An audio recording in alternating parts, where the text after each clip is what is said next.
din kienet sena jibsa għaliex ma rajna l-ebda fekruna dbit fil-bajjiet Maltin.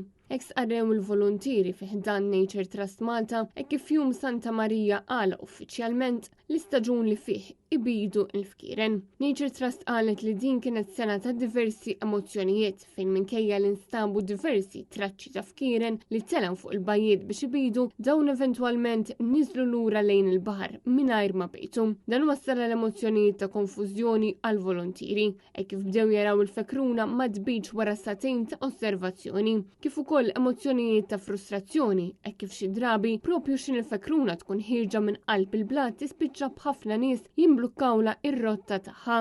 Nature Trust qalet ukoll il-volontiri ħadmu qatih fi 17 il-bajja però sfortunatament l-ebda attentat ma rriżulta fil-pożittiv u filwaqt li l-istaġun tal-bejtiet issala. Il-volontiri se jkomplu l-monitoraġġ sal-aħħar ta' Awwissu biex ikunu ċerti li ma jkunx hemm xi fekruna li titla' dbit tard. Fuq kollox din is-sena uriet li ma nistgħu nieħdu xejn biċ-ċert u l-fekruna dbejjet ta' kull sena mhix xi ħaġa garantita. Is-sena l-oħra konna esperjenzajna 6 bejtiet ta' fkieren Loggerhead, waħda l-ġnejna, bejt oħra l-bajja tal-Għadira u 4 bejtiet ir-Ramla l-Ħamra f'Għawdex, filwaqt li fl-2024 kien hemm rekord ta' 8 bejtiet.